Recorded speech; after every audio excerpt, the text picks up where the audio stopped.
هذا يا طول عمر الضب لقيناه يا طول عمر خريع عايد عوان وخر عنه خله هذا جاي يا طول عمر مغرجه الماء. هذا الضب يا طول عمر مثل الجيل هذا فاسد خايب ابو يجي مجاري السيول. ليه ما تصير مثله؟ ليه ما تصير مثل الضبان المتسنعه اللي تجي بروس الحزوم يا هالخبل على الله ابوها شدوق.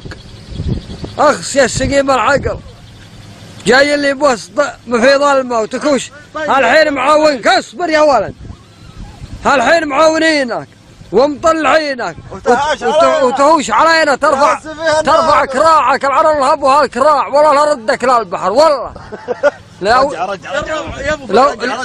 اقول اصبر هذا اقول هذا لو بخير ها ما جاء مجاري هالسيوله وسط هالبحار وسط هالفياض الله لا يغضب علينا.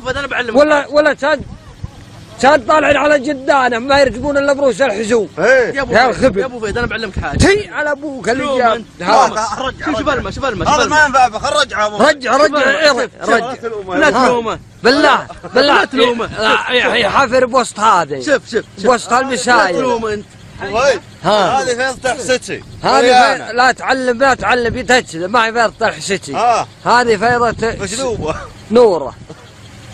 لا تلوم الضب مسكين. الضبان يا ابو فهد هذا الضب ملعون ابو هذا خايب على حرام عليك بالله تلومه بحر شو البحر. انا من اول والله اني ينقد على الجيل الشباب اثري حتى الحيوانات فاسده.